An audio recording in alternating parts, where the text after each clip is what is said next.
आइए भैया, बड़ा सुंदर एक निर्गुण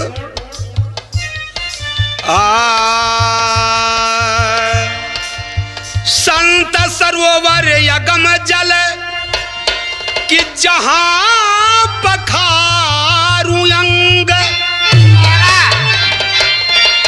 और काया निर्मल होता है संतन के सत्संग। इसलिए कहना है एक निर्गुण बड़ा सुंदर। हर दगा दई के भागल, हर दगा दई के भागल, पिया निर्मोहिया दगा दई के भागल। पिया निर्मोहिया दगा दई के भागल, पिया निर्मोहिया दगा दई के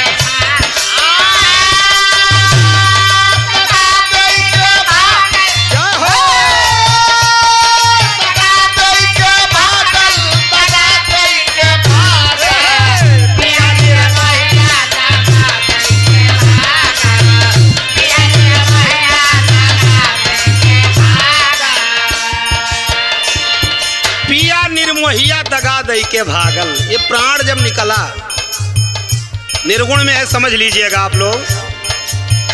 अब ही में हावर में हदियो ना छूटल, अब ही में हावर में हदियो ना छूटा, अब ही में हावर में हदियो ना छूटा।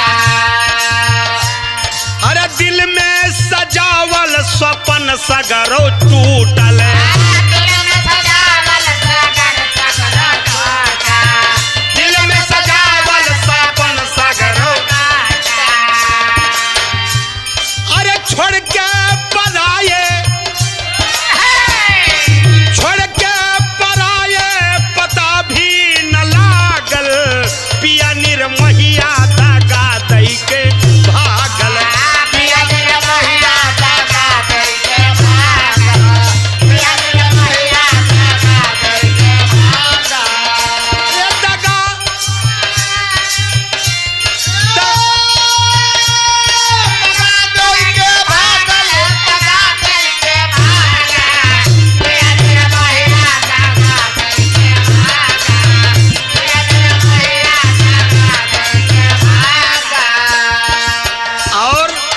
दूसरी पंक्ति में कवि लिख रहा बड़ा सुंदर भाव।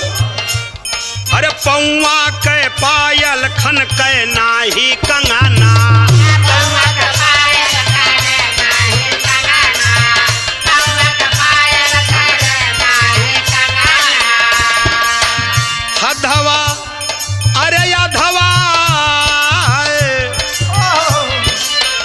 अधवा में बिरहीन बना गईल सजना,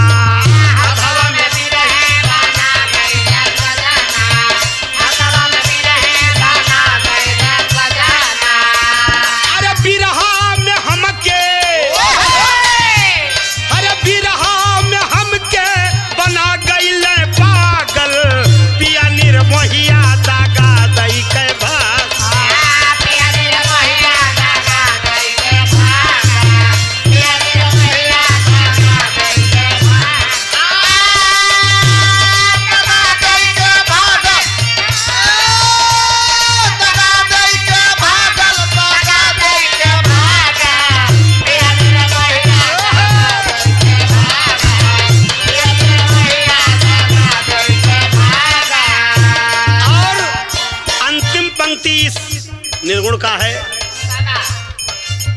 काल न निहारे सजवा सुबेरे, काल न निहारे सजवा सुबेरे, काल न निहारे सजवा सुबेरे। कि मैंने कालो हमको नहीं देख रहा है, कैसे ऐसा बिरहा है, ऐसा समय है। बड़ा सुंदर भाव। काल न निहारे सजवा सुबेरे, काल न निहारे सजवा सुबेरे, काल न निहारे सजवा सुबेरे। अरे देख के सुरतिया मुहवा को फेरे,